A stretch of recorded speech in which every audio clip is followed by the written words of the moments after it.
സാക്ഷ്യങ്ങളെല്ലാം ഇവിടെ കേട്ടില്ലേ?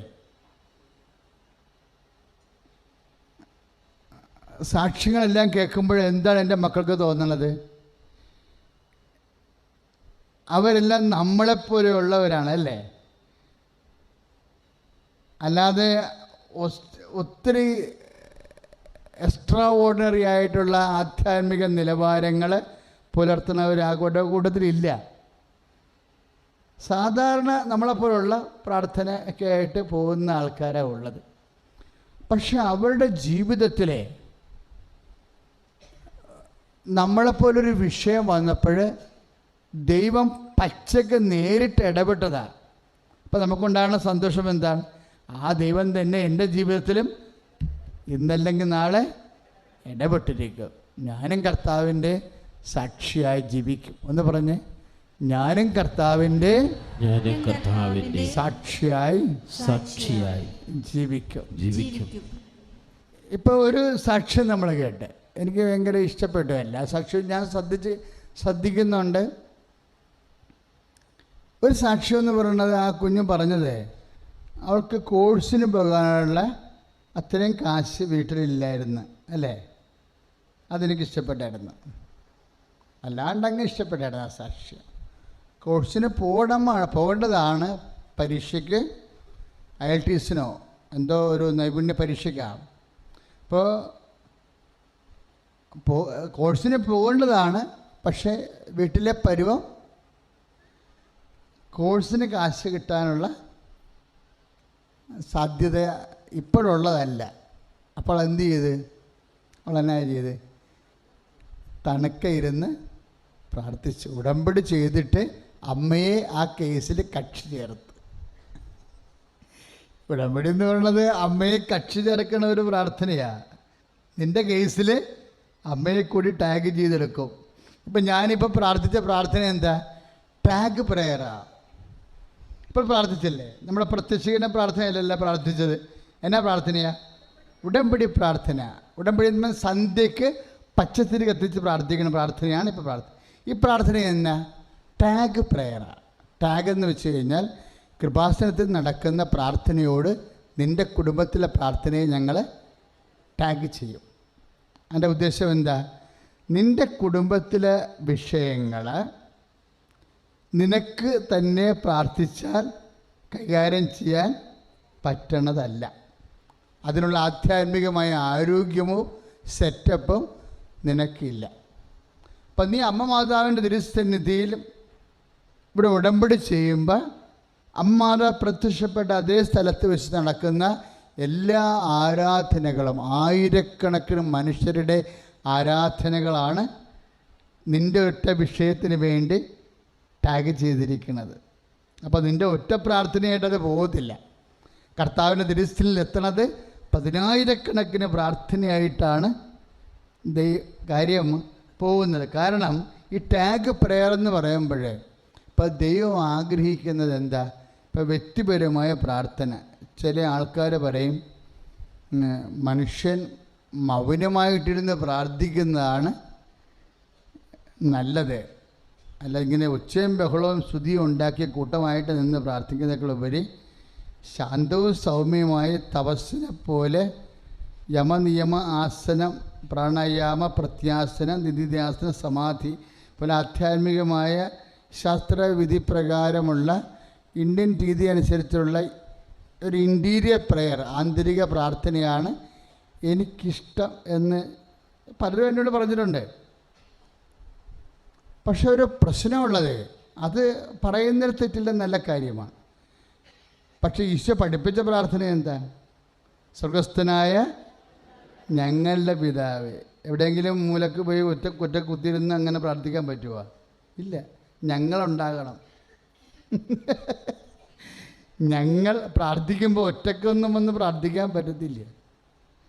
ഞങ്ങൾ പിതാവിൻ്റെ മുമ്പിൽ വരുമ്പോൾ മക്കളെല്ലാവരും ഉണ്ടാകണം. അതാണ് എൻ്റെ പ്രശ്നം. അതാണ് നമ്മുടെ ഈ കൂട്ടപ്രാർത്ഥനയുടെ ഒരു പവറെന്ന് പറയണത്. എന്താ? കർത്താവ് പറഞ്ഞതുപോലെയാണ് പ്രാർത്ഥിക്കേണ്ടത്. സഭയ്ക്ക് ബാധ്യത കർത്താവ് പറഞ്ഞ പോലെ പ്രാർത്ഥിക്കാനേ ഉള്ളൂ. ലോകമതങ്ങളിലും സംസ്കാരങ്ങളിലും എന്തൊക്കെ പറഞ്ഞിട്ടുണ്ടെങ്കിൽ അത് അവർക്ക് കൊടുത്തിരിക്കുന്ന കാര്യങ്ങളാണ്. അവർക്ക് കൊടുത്തിരിക്കുന്ന കാര്യങ്ങളെന്ന് പറഞ്ഞാൽ എന്താ? ഹെബ്രായ ലേഖനം 1:1 പൂർവ്വകാലങ്ങളിൽ പല പ്രവാചകന്മാർ മുഖേന ദൈവം നമ്മുടെ പിതാക്കന്മാരോട് സംസാരിച്ചിട്ടുണ്ട്. എന്നാൽ ഈ അവസാന കാലത്ത് തൻ്റെ പുത്രൻ വഴി നമ്മളോട് സംസാരിച്ചിരിക്കുന്ന കൈ അടിച്ചു കർത്താണ്.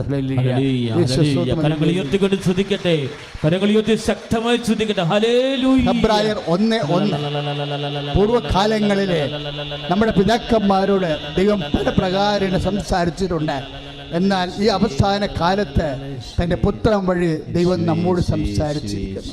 അപ്പം ദൈവത്തിൻ്റെ പുത്രൻ വഴി ദൈവം നമ്മളോട് എന്ത് സംസാരിച്ചു അതിന് മാത്രം അനുസരിക്കാൻ മാത്രമേ നമുക്ക് ബാധ്യതയുള്ളൂ. മനസ്സിലായില്ലേ?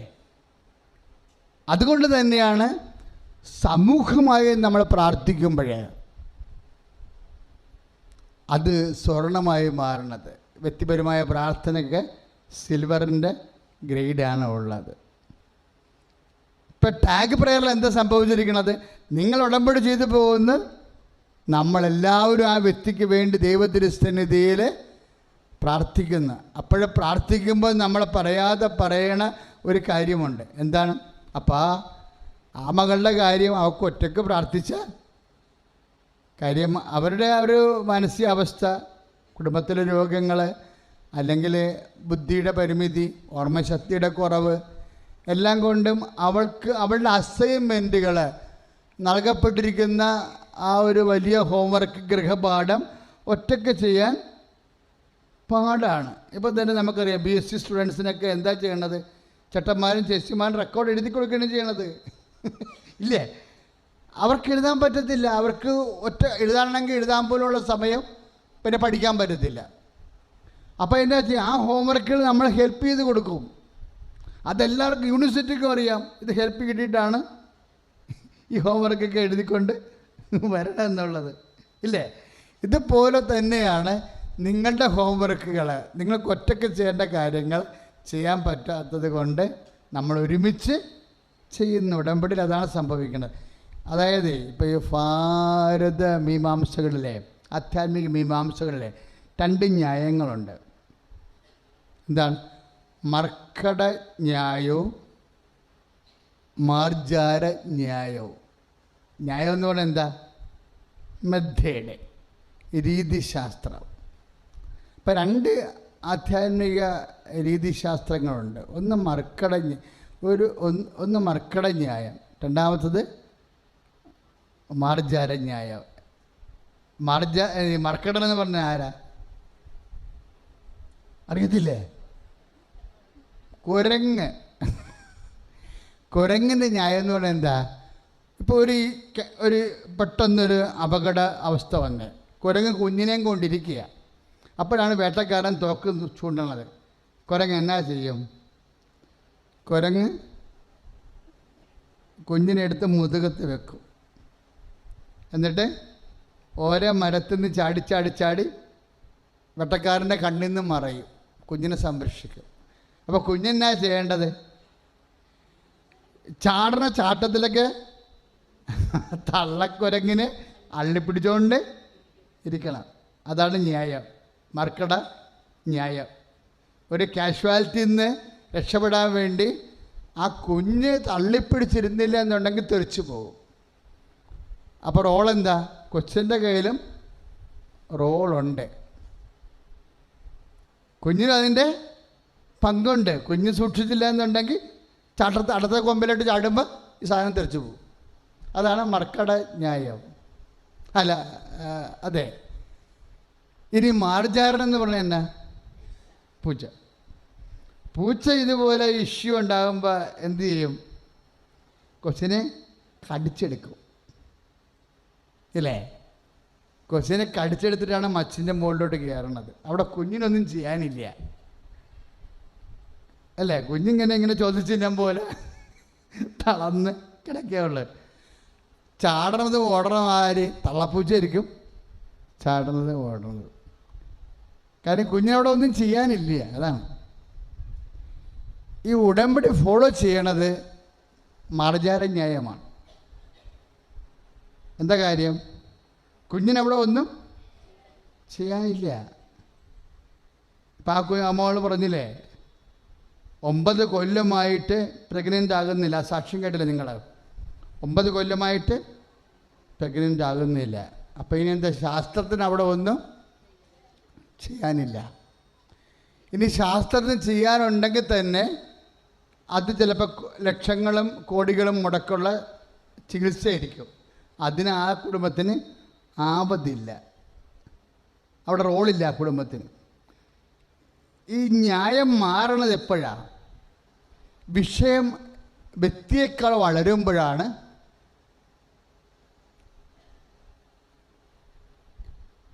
വിഷയം. ഇപ്പം നമുക്കുണ്ടാകുന്നൊരു വിഷയം ചില സമയത്ത് വ്യക്തിയേക്കാൾ താഴ്ന്നതായിരിക്കും. അപ്പം അങ്ങനെ ഉണ്ടെങ്കിൽ അവിടെ മർക്കട ന്യായമാണ് ഉപയോഗിക്കുന്നത്. വിഷയം ചിലപ്പോൾ വ്യക്തിയേക്കാൾ വലുതായിരിക്കും.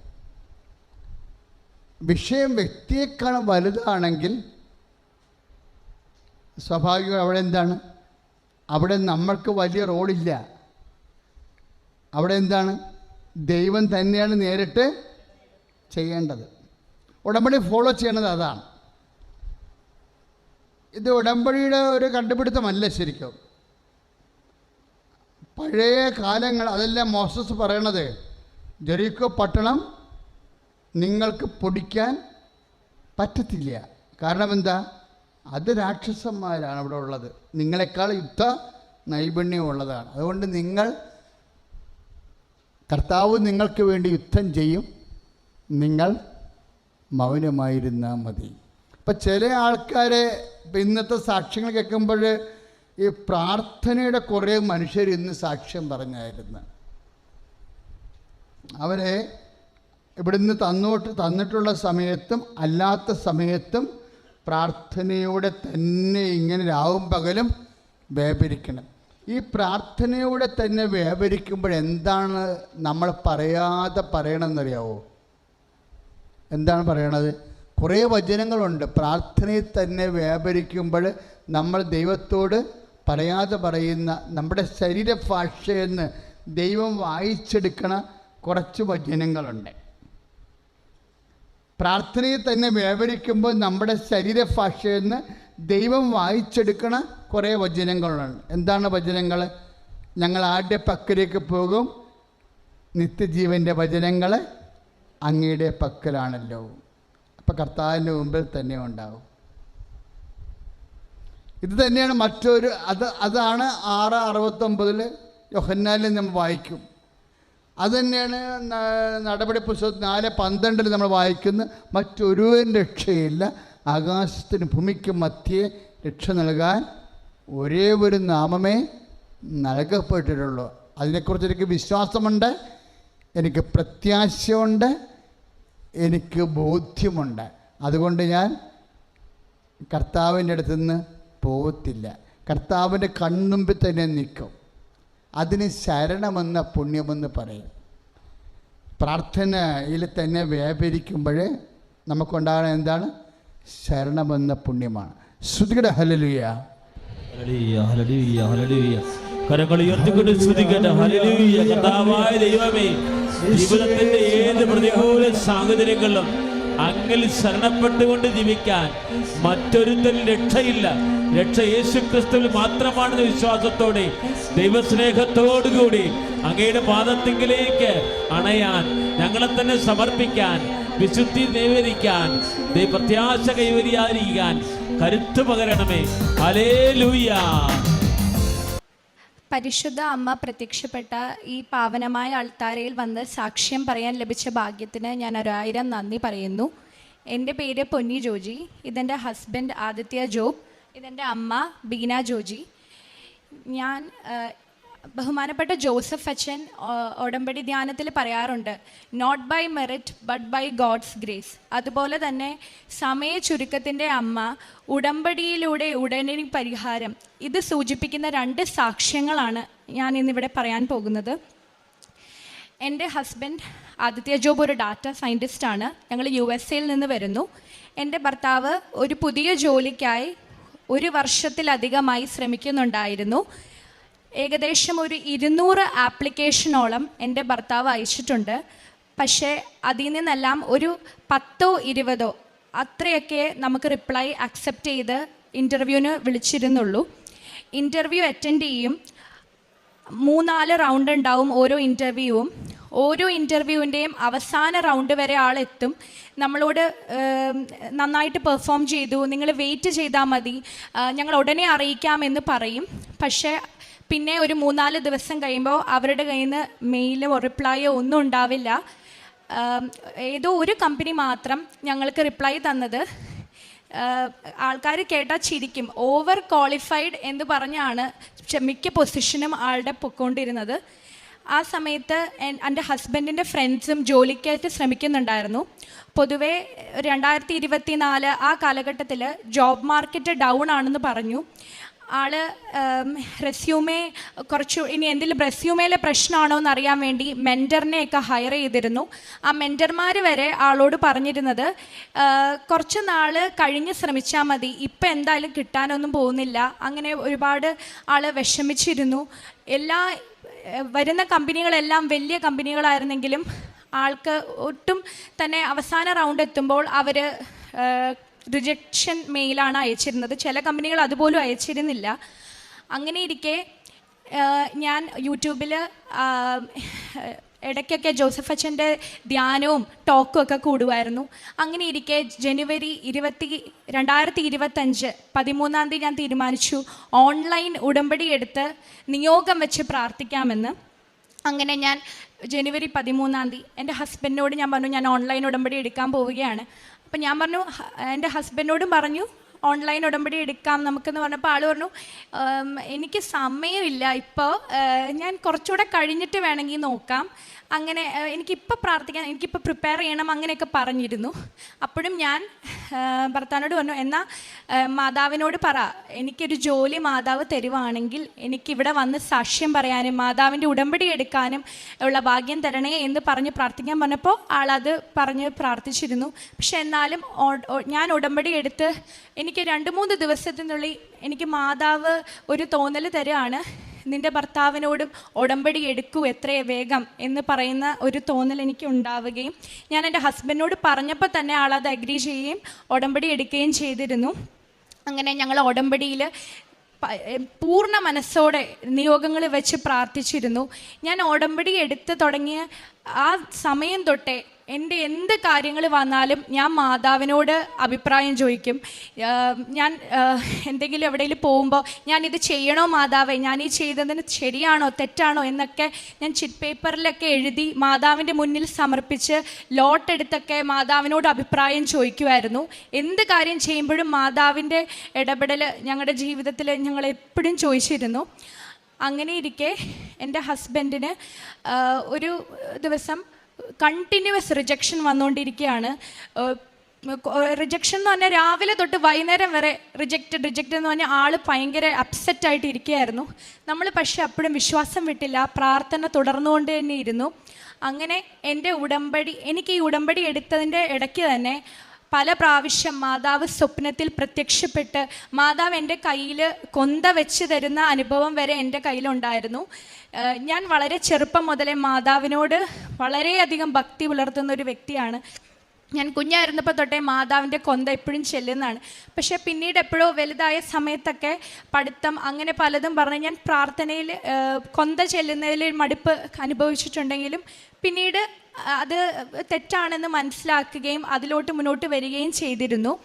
അങ്ങനെ എൻ്റെ ഭർത്താവ് ഒരു ദിവസം ഒരു കമ്പനിയിൽ നിന്ന് ഞങ്ങൾക്കൊരു ഇമെയിൽ വന്നു, ഞങ്ങൾക്ക് നിങ്ങളുടെ CV ഇഷ്ടപ്പെട്ടു, മുന്നോട്ട് പോകണം എന്ന് പറഞ്ഞു. അപ്പം എൻ്റെ ഭർത്താവിന് അങ്ങനെ ഒരു കമ്പനിക്ക് ആപ്ലിക്കേഷൻ അയച്ചതായിട്ട് പോലും ഓർമ്മയില്ല. അപ്പം എന്നോട് വന്ന് പറഞ്ഞു, ഇതും എല്ലാവരെ പോലെ തന്നെ നമുക്ക് പോകുമായിരിക്കും അല്ലേ എന്ന് പറഞ്ഞ് വിഷമിച്ചു. എന്നിട്ട് ആൾ മനസ്സോടെ അതിനുള്ള സാധാരണ പ്രിപ്പറേഷൻ എന്ന് പറഞ്ഞാൽ എപ്പോഴും കുറേ ഇരുന്ന് അതിനുവേണ്ടി പ്രിപ്പയർ ചെയ്യും. സമയം കിട്ടുമ്പോൾ പ്രാർത്ഥിച്ച് അങ്ങനെയായിരുന്നു. പക്ഷേ ഈ ഒരു അവസാനം ഉടമ്പടി എടുത്തേ പിന്നെ ആള് പഠനം കുറച്ച് പ്രാർത്ഥന കൂട്ടി, ഇൻ്റർവ്യൂവിൻ്റെ തലേദിവസം പോലും അധിക നേരം ഇരുന്ന് പ്രാർത്ഥിച്ച് അങ്ങനെയാണ് പോയിക്കൊണ്ടിരുന്നത്. അങ്ങനെ ഇൻ്റർവ്യൂവിൻ്റെ ഓരോ സ്റ്റെപ്പും ക്ലിയർ ആയിക്കൊണ്ടിരുന്നു. അപ്പം നമ്മൾ കിട്ടില്ല എന്നുള്ള ഇതിലിരുന്നു. പക്ഷേ അവർ ഓരോ സ്റ്റെപ്പും സമയങ്ങളെടുക്കുന്ന സമയത്ത് ഇത് പെട്ടെന്നാണ് റിപ്ലൈ വന്നുകൊണ്ടിരുന്നത്. അങ്ങനെ ഞാൻ ഉടമ്പടി എടുത്ത് 1 മാസം ആവാറായപ്പോൾ, കൃത്യം 1 മാസം ആയതിൻ്റെ തലേ ദിവസം എനിക്ക് മാതാവ് സ്വപ്നത്തിൽ പ്രത്യക്ഷപ്പെട്ടിരുന്നു. അപ്പോൾ തന്നെ എനിക്ക് മനസ്സിലായി എന്തോ ഒരു പോസിറ്റീവ് ന്യൂസ് വരുന്നുണ്ട്. അങ്ങനെ പിറ്റേ ദിവസം രാവിലെ ഞാൻ എഴുന്നേറ്റ് വരുമ്പോൾ എൻ്റെ ഹസ്ബൻഡ് ഭയങ്കര തലവേദനയായിട്ട് ഭയങ്കര വിഷമിച്ചിരിക്കുന്ന ഒരു ഇതിലാണ് ഞാൻ കാണുന്നത്. അപ്പോൾ ഞാൻ ചോദിച്ചു എന്ത് പറ്റി? അപ്പോൾ എന്നോട് പറഞ്ഞു, പൊന്നി ഇത് നോക്ക്, എന്തോരം റിജക്ഷനാണ്, നീ നോക്ക് മെയിലിൽ എന്തോരം റിജക്ഷൻ. അപ്പോൾ ഞാൻ പറഞ്ഞു സാരമില്ല, മാതാവ് നമുക്ക് എന്തോ നല്ലത് തരാൻ വേണ്ടിയാണ്, വിഷമിക്കേണ്ട എന്ന് പറഞ്ഞു. അപ്പോൾ അങ്ങനെ ഇരിക്കെ ഉച്ചയായപ്പം ഞങ്ങൾ ഭക്ഷണം കഴിച്ചുകൊണ്ടിരുന്ന സമയത്ത് അപ്പോഴും ഒരു റിജക്ഷൻ വന്നു. അപ്പോൾ എന്നോട് പറഞ്ഞു, എനിക്ക് ഈ ഫോൺ എൻ്റെ അടുത്ത് നിന്ന് മാറ്റി വെക്കാവോ, എനിക്കിത് കണ്ട് മടുത്തു എന്ന് പറഞ്ഞു. അങ്ങനെ ഞാൻ ആ സമയത്ത് ഉച്ചയ്ക്ക് 2:30 നേരമാണ് ഞാൻ മാതാവിൻ്റെ അടുത്ത് ചെന്ന് മുട്ടുകുത്തി കരഞ്ഞുകൊണ്ട് പറഞ്ഞു, മാതാവേ ഞങ്ങൾക്കൊരു സന്തോഷ വാർത്ത കേൾക്കാൻ ഇടയാവണം, ഞങ്ങൾ ഇത്രയും വിഷമിക്കുന്നുണ്ട്, മാതാവ് അത് കാണുന്നില്ലേ എന്ന് പറഞ്ഞ് ഞങ്ങൾ ഒരുപാട് പ്രാർത്ഥിച്ചു. ഞാനത് പറഞ്ഞ് പ്രാർത്ഥിച്ച് എഴുന്നേറ്റ് ഞങ്ങൾ ഭക്ഷണം കഴിച്ച് എഴുന്നേറ്റ ഉടനെ എൻ്റെ ഹസ്ബൻഡിന് മെയില് വരുന്ന, നമ്മുടെ ഫോണിൽ മെയില് വരുമ്പോൾ ഒരു ട്യൂൺ വരുമല്ലോ, അങ്ങനെ വന്നു. അപ്പോൾ ഹസ്ബൻഡ് ഇങ്ങനെ കുറച്ച് കഴിഞ്ഞ് നോക്കാം, വല്ല റിജക്ഷൻ ആയിരിക്കും എന്നിങ്ങനെ തമാശയെ പറഞ്ഞു. അങ്ങനെ ഞാൻ കിച്ചണിലോട്ട് പോയ സമയത്ത് ആളിങ്ങനെ സന്തോഷത്തിൽ എണീറ്റ് നിന്നിട്ട് പറഞ്ഞു, പൊന്നി എനിക്ക് ജോലി കിട്ടിയെന്ന് പറഞ്ഞു. അപ്പം ഞാൻ പറഞ്ഞു എന്ത്? അപ്പോൾ തലേ ദിവസം ആൾക്കൊരു ഇൻ്റർവ്യൂ ഉണ്ടായിരുന്നു, അവരറിയിക്കാം എന്നാണ് പറഞ്ഞത്. USA ആ ഒരു വീക്കെൻഡ് മൺഡേ വരെ ഹോളിഡേ ആണ്. അപ്പോൾ അവർ പറഞ്ഞിരുന്നത് നമ്മളോട് എന്തെങ്കിലും ഉണ്ടെങ്കിൽ അടുത്ത ആഴ്ച അറിയിക്കുള്ളൂ. പക്ഷെ തലേ ദിവസം ഇൻ്റർവ്യൂ നടന്നു, പിറ്റേ ദിവസം തന്നെ ഒരു സാറ്റർഡേ അവരിത് അറിയിച്ചു. ആ ദിവസം തന്നെ അവർ ഓഫർ ലെറ്ററിനെ കുറിച്ച് ഡിസ്കസ് ചെയ്യും, എത്ര സാലറിയാണ് വേണ്ടതെന്ന് ഉള്ള ഡിസ്കഷൻ നടത്തുകയും ചെയ്തിരുന്നു. ഇതിനിടയ്ക്ക് എൻ്റെ ഹസ്ബൻഡ് ഈ സാലറി പാക്കേജ് കണ്ടപ്പോൾ എന്നോട് പറഞ്ഞിരുന്നു, എന്തെങ്കിലും ആവട്ടെ, എന്തെങ്കിലും കിട്ടിയാൽ മതി, എന്നാലും എൻ്റെ ഇച്ചിരൂടെ എനിക്ക് കിട്ടിയിരുന്നെങ്കിൽ എന്നോട് പറഞ്ഞപ്പോൾ ഞാൻ കൃപാസന മാതാവിനോട് തീയതി വെച്ച് എത്ര സാലറി തരണം, ഞാനൊരു അക്കം എഴുതിയിരുന്നു, അത്രയും തന്നെ തരണം മാതാവേ എന്ന് പറഞ്ഞ തീയതി വെച്ചാണ് പ്രാർത്ഥിച്ചത്. അങ്ങനെ തീയതി വെച്ച് പ്രാർത്ഥിച്ചതിൻ്റെ ഫലമായി നമ്മൾ നെഗോഷിയേറ്റ് ചെയ്യാൻ പോകേണ്ട ആവശ്യം പോലും വന്നില്ല. അവർ സാലറി ഞാൻ എത്രയാണോ മാതാവിനോട് പേപ്പറിൽ എഴുതി യാചിച്ചത് അതേ സെയിം ഫിഗറാണ് മാതാവ്. എൻ്റെ ഹസ്ബൻഡ് ആദ്യം എന്നെ കളിയാക്കിയായിരുന്നു, പിന്നെ ഇത്രയൊക്കെ തന്നത് തന്നെ വലിയ കാര്യം, ഇനി കൂടുതൽ കിട്ടണം എന്നാണ് നിൻ്റെ ആഗ്രഹം എന്ന് പറഞ്ഞ് കളിയാക്കിയപ്പോഴും ഞാൻ പറഞ്ഞു ഇല്ല, മാതാവ് തരും, വിശ്വസിച്ച് പ്രാർത്ഥിക്കുമെന്ന് പറഞ്ഞു. അതുപോലെ തന്നെ ആള് വിചാരിച്ചതിനും വലിയ ജോലി, വിചാരിച്ചതിനും വലിയ സാലറി പാക്കേജാണ് ഞങ്ങൾക്ക് ലഭിച്ചത്. എൻ്റെ ആ ജോലി കിട്ടിയ സമയത്ത് തന്നെ ഞാൻ നേർന്നിരുന്നു നാട്ടിൽ വന്ന് സാക്ഷ്യപ്പെടുത്തണം. അതുപോലെ തന്നെ ഞങ്ങൾ അന്ന് ഓൺലൈൻ ഉടമ്പടി എടുത്തുകൊണ്ട് തന്നെ ഞങ്ങൾ നേർന്നിരുന്നു തീർത്ഥാടന ഉടമ്പടി എടുക്കണം. അച്ഛൻ എപ്പോഴും ഞാൻ ഓൺലൈൻ ഉടമ്പടി എടുത്തേ പിന്നെ എല്ലാ ചൊവ്വാഴ്ചയും മുടങ്ങാതെ അച്ഛൻ്റെ ഉടമ്പടി ധ്യാനം കൂടുകയും എല്ലാ ദിവസവും ഡെയിലി ബ്രെഡ് കാണുകയും ചെയ്തിരുന്നു. അതുപോലെ തന്നെ എൻ്റെ ഫ്രണ്ട്സിനൊക്കെ ഷെയർ ചെയ്തിരുന്നു. എൻ്റെ ഹസ്ബൻഡ് ഡെയിലി ബ്രെഡ് സ്റ്റാറ്റസ് ആദ്യമൊക്കെ ഇടാൻ പറഞ്ഞപ്പോൾ മടിച്ചിരുന്നു. പക്ഷെ പിന്നീട് ആളത് ഇട്ടപ്പോൾ ആളുടെ ഫ്രണ്ട്സ് ഒത്തിരി പേര് കളിയാക്കുന്ന പോലെ മെസ്സേജ് ചെയ്തിരുന്നു, ഓ നീ ഇപ്പോൾ ഭയങ്കര പ്രാർത്ഥനയിലാണോ, എന്താണ് കൃപാസനത്തിൽ പോയിട്ട് നിനക്ക് എന്താ കിട്ടി, അങ്ങനെ കളിയാക്കി ഒരുപാട് സംസാരിച്ചു. എന്നാൽ എൻ്റെ ഹസ്ബൻഡ് അതെൻ്റെ ഇഷ്ടമാണ്, എനിക്ക് എൻ്റെ മാതാവിനോടുള്ള ഭക്തിയും സ്നേഹമാണ്, അത് നിങ്ങൾ അറിയേണ്ട ആവശ്യമില്ല, അങ്ങനെ പറഞ്ഞ് എൻ്റെ ഹസ്ബൻഡ് അത് കണ്ടിന്യൂ ചെയ്ത് പോയി. അങ്ങനെ ഞങ്ങൾ ഇവിടെ വന്ന് സാക്ഷ്യപ്പെടുത്തണം എന്ന് നേർന്നു. അങ്ങനെ ഞങ്ങളിപ്പോൾ വന്നിട്ട് 4 ആഴ്ചയോളമായി. ഞങ്ങൾ എന്നാണ് വന്നത് അന്ന് തന്നെ വന്ന് മാതാവിനോട് ഇവിടെ വന്ന് പ്രാർത്ഥിച്ച് ഞങ്ങൾ മാതാവിനോട് പോയിരുന്നു. പക്ഷെ അന്ന് ഞങ്ങൾക്ക് സാക്ഷ്യം പറയാൻ പറ്റിയില്ല, കാരണം ഞങ്ങൾ വീട്ടിലൊന്നും പറയാതെ സർപ്രൈസായിട്ടാണ് വന്നത്. അപ്പോൾ അതിൻ്റേതായ കുറച്ച് ലിമിറ്റേഷൻസും ഞങ്ങൾ വണ്ടിയുടെ പ്രശ്നമൊക്കെയാണ് ഞങ്ങൾക്ക് അന്ന് പറയാൻ പറ്റിയില്ല. പക്ഷേ എനിക്ക് ഈ കഴിഞ്ഞ 4 ആഴ്ചയും ഞാൻ കൃപാസനത്തിൽ വന്നിട്ടുണ്ട് മുടങ്ങാതെ. എനിക്ക് എങ്ങനെയെങ്കിലുമൊക്കെ എൻ്റെ ഫാദറായിട്ടും എൻ്റെ ഹസ്ബൻഡും എൻ്റെ ഫാമിലി എന്നെ ഇവിടെ കൊണ്ടുവന്നു. ഞാനിവിടെ ഇരുന്ന് 1 മണിക്കൂറിൽ കൂടുതൽ ഇവിടെ വന്ന് എല്ലാ ദിവസവും പ്രാർത്ഥിച്ചിരുന്നു. അതുപോലെ തന്നെ ഓൺലൈൻ ഉടമ്പടി എടുത്തതിൻ്റെ ഭാഗമായിട്ട് ഞങ്ങൾ പണ്ടൊക്കെ ബൈബിള് വായിക്കുമായിരുന്നു, പക്ഷേ ഇതുപോലെ തീക്ഷ്ണതയോടെ ഒന്നും ബൈബിള് വായിച്ചിരുന്നില്ല. പക്ഷെ ഇപ്പോൾ മുടങ്ങാതെ എല്ലാ ദിവസവും അരമണിക്കൂറിൽ കൂടുതൽ ബൈബിള് വായിക്കുകയും രാവിലെ എഴുന്നേൽക്കുമ്പോൾ തന്നെ പ്രത്യക്ഷീകരണ പ്രാർത്ഥന ചൊല്ലിയും എന്തൊരു കുഞ്ഞ് ആവശ്യം വന്നാലും എൻ്റെ ഹസ്ബൻഡ് ഇൻ്റർവ്യൂവിന് പ്രിപ്പയർ ചെയ്യുമ്പോഴൊക്കെ ഞങ്ങൾ പ്രത്യക്ഷീകരണ പ്രാർത്ഥന പറയും. അന്നേരം എൻ്റെ കയ്യിൽ മാതാവിൻ്റെ ഉപ്പോ തൈലോ ഒന്നും ഉണ്ടായിരുന്നില്ല. ആകെ ഉണ്ടായിരുന്നത് എൻ്റെ അമ്മ എനിക്ക് അയച്ചു തന്ന ഒരു കാശുരൂപമാണ് മാതാവിൻ്റെ. ഞാനത് എന്നും കൊണ്ടുവന്ന് മാതാവിൻ്റെ ഫോട്ടോയിൽ വെച്ച് പ്രാർത്ഥിക്കും. മാതാവേ, നീ ഇതിൽ പ്രവർത്തിക്കണം, എൻ്റെ ഹസ്ബൻഡിന് വേണ്ടി നീ പ്രത്യേകം മാധ്യസ്ഥം വഹിക്കണമെന്ന് പ്രാർത്ഥിച്ചു. എൻ്റെ ഹസ്ബൻഡും ആ കാശുരൂപം കയ്യിൽ പിടിച്ചുകൊണ്ടാണ് ഇൻ്റർവ്യൂ അറ്റൻഡ് ചെയ്തുകൊണ്ടിരുന്നത്. ഞങ്ങൾ ഈ ഉടമ്പടി എടുത്തതിൻ്റെ കാരുണ്യ പ്രവൃത്തിയായിട്ട് ഞങ്ങൾ US-ലായതുകൊണ്ട് അവിടെ ഹോംലെസ് ആയിട്ടുള്ള ആൾക്കാർ ഒത്തിരി പേരുണ്ട്. ഞങ്ങൾ അവിടെ അവർക്ക് എല്ലാ ആഴ്ചയും ഞങ്ങളെ കൊണ്ട് പറ്റുന്ന രീതിയിൽ ഉണ്ടാക്കിയോ അല്ലെങ്കിൽ മേടിച്ചൊക്കെ ഭക്ഷണം വിതരണം ചെയ്തിരുന്നു. പിന്നെ കെയർ ഹോമിൽ പോയി ഭക്ഷണം കൊടുത്തിരുന്നു. അതുപോലെ തന്നെ ഞങ്ങളുടെ കയ്യിൽ പ്രേക്ഷിത പ്രവർത്തനമായ പത്രമൊന്നും കയ്യിലുണ്ടായിരുന്നില്ല ഡിസ്ട്രിബ്യൂട്ട് ചെയ്യാൻ. അപ്പോൾ ഞങ്ങൾ ചെയ്തിരുന്നത് PDF ആയിട്ട് കിട്ടുന്ന പത്രം ഞങ്ങളുടെ വീട്ടിൽ തന്നെ ഞങ്ങൾ കളർ പ്രിൻ്റ് ചെയ്യും. എന്നിട്ട് കൊണ്ടുപോയി വഴിയിൽ, ശരിക്കും പറഞ്ഞാൽ അവിടെ വഴിയിൽ ഒത്തിരി ലിമിറ്റേഷൻസ് ആണ്. നമുക്കവിടെ നമ്മൾ നിന്ന് കൊടുക്കുകയൊക്കെ ചെയ്യുന്നത് അതോറിറ്റീസ് കണ്ടാൽ നമുക്കത് പോലീസ് കേസ് വരെ ആകും. പക്ഷെ നമ്മൾ എപ്പോഴും വിശ്വാസ പ്രമാണം ചൊല്ലി മാതാവേ, ഞങ്ങൾ മാതാവിൻ്റെ ഫോട്ടോയും കൊണ്ടാണ് പോകാറ് വണ്ടിയിൽ യാത്ര ചെയ്ത് ഇത് കൊടുക്കാൻ. അപ്പോൾ പ്രാർത്ഥിക്കും, മാതാവേ അർഹതപ്പെട്ട ഒരാൾക്ക് ഇത് കൊടുക്കാനായിട്ട് ഞങ്ങൾക്ക് പറ്റണമെന്ന് പറഞ്ഞ് അങ്ങനെയാണ് ഞങ്ങൾ പോയിക്കൊണ്ടിരുന്നത്. ഞങ്ങൾ എല്ലാ ദിവസവും എത്ര പേപ്പറാണോ എടുക്കുന്നത് അത്രയും കൊടുത്തിട്ടേ ഞങ്ങൾ ഭക്ഷണവും കഴിക്കത്തുള്ളൂ, വീട്ടിലേക്ക് മടങ്ങുക പോലും ചെയ്തിരുന്നുള്ളൂ. ഇതിനോടിടയ്ക്ക് ഞങ്ങൾ അഖണ്ഡ ജപമാല, എനിക്കിവിടെ വന്ന് കൂടാനൊന്നും പറ്റിയിരുന്നില്ല. അപ്പോൾ ഞാൻ ഓൺലൈനിൽ യൂട്യൂബിൽ വീഡിയോ എടുത്തിരുന്ന് ഞാൻ മാതാവിനോട് ചോദിച്ച് ഇത്ര ദിവസം മാതാവ് എനിക്ക് കാണിച്ചു തന്ന് ഞാൻ അത്രയും ദിവസം ഇതിനിടയ്ക്ക് അഖണ്ഡ ജപമാലയും ചൊല്ലിയിട്ടുണ്ട്. ഇതാണ് എൻ്റെ ഒന്നാമത്തെ സാക്ഷ്യം. എൻ്റെ രണ്ടാമത്തെ സാക്ഷ്യം, എൻ്റെ അമ്മ 2018 അമ്മയ്ക്കൊരു മേജർ റോഡ് ട്രാഫിക് ആക്സിഡൻറ്റ് ഉണ്ടായിരുന്നു. അമ്മ മേജർ എന്ന് പറഞ്ഞാൽ അമ്മ ഇന്ന് ഈ നിൽക്കുന്നത് മാതാവിൻ്റെ ഒറ്റ ഒരു കരുണ കൊണ്ടൊന്ന് മാത്രമാണ്. അമ്മയുടെ കാലൊടിയും കൈയൊടിഞ്ഞു, അമ്മയുടെ ഹിപ്പ് ബോൺ ഷാറ്റേർഡ് ആയ പോലെ ആയി, അമ്മയുടെ യൂറിനറി ബ്ലാഡർ മുറിഞ്ഞു പോകുന്ന ഒരവസ്ഥ. അമ്മയ്ക്ക് ഇപ്പോഴും അതിൻ്റെതായ കുറേ ബുദ്ധിമുട്ടുകളുണ്ട്. എൻ്റെ അമ്മ വെൻറ്റിലേറ്ററിൽ കയറ്റുന്ന സമയത്ത് ഞങ്ങളോട് ഡോക്ടർ പറഞ്ഞത് ഈ വ്യക്തി രക്ഷപ്പെടില്ല, രക്ഷപ്പെട്ടാൽ തന്നെ ഒരു വെജിറ്റേറ്റീവ് സ്റ്റേറ്റിൽ പാരലൈസ്ഡ് പോലെ ആയിരിക്കുമെന്ന് പറഞ്ഞു. എപ്പോഴും ഞങ്ങൾ ഈ കൃപാസനത്തിൽ ഞാനും എൻ്റെ ചേച്ചിയും അപ്പയൊക്കെ വന്നിവിടെ പ്രാർത്ഥിച്ചിരുന്നു. ഞങ്ങൾ മാതാവിനോട് പ്രത്യേകം മാധ്യസ്ഥം വഹിച്ചിരുന്നു. 1 മാസം കൊണ്ട് വെൻറ്റിലേറ്ററിൽ നിന്ന് അമ്മ ഇറങ്ങി. പിന്നെ അമ്മ നടക്കില്ല എന്ന് ഡോക്ടർ എഴുതിയ ആൾ 1-2 മാസത്തിന് ഉള്ളിൽ തന്നെ നടന്ന് എല്ലാ കാര്യങ്ങളും സ്വന്തമായിട്ട് ചെയ്യാൻ വേണ്ടിയുള്ള ഇത് വന്നു. അമ്മ ഇങ്ങനെ ആസ്റ്ററിലാണ് അമ്മയുടെ ട്രീറ്റ്മെൻറ്റ് ചെയ്തുകൊണ്ടിരുന്നത്. ഇതിനോടനുബന്ധിച്ച് ഒരുപാട് മെഡിക്കൽ എക്സ്പെൻസസ് നമ്മുടെ കയ്യിൽ നിന്ന് നമുക്ക് ചിലവായിട്ടുണ്ട്. അന്നേരം നമുക്ക് ഇൻഷുറൻസ് റീഇംബേഴ്സ്മെൻറ്റിൻ്റെ ഒരു കേസ് നടക്കുന്നുണ്ടായിരുന്നു.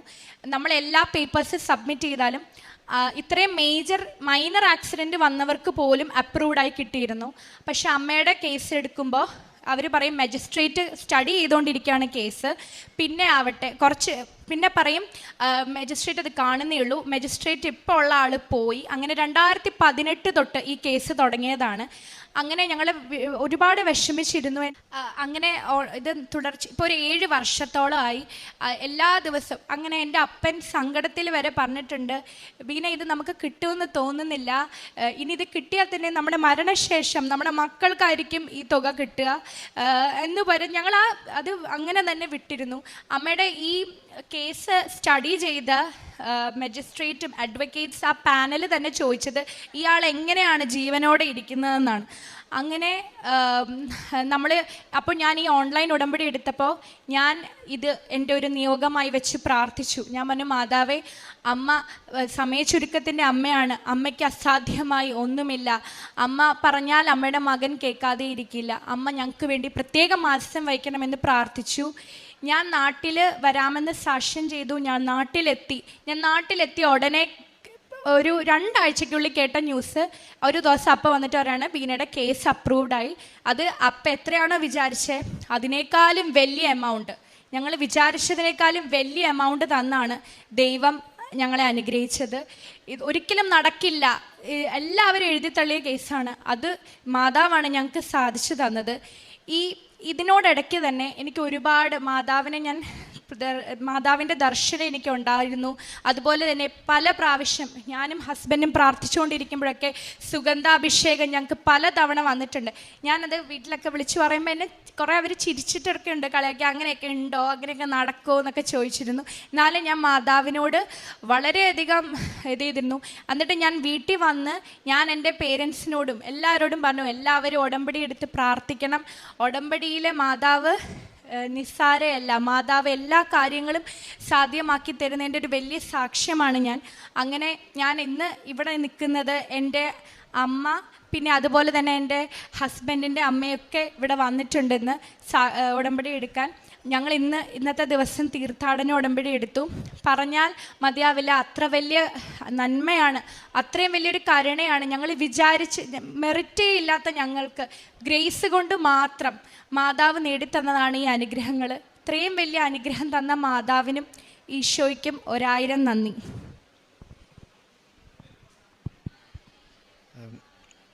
കൃപാസന മാതാവിന് 1000 നന്ദി. എനിക്ക് വേണ്ടി നടത്തിയ നിർണായകമായ ഇടപെടലിന് വേണ്ടി, സമയചുരുക്കത്തിൽ നടത്തിയ നിർണായകമായ ഇടപെടലിന് വേണ്ടി 1000 നന്ദി.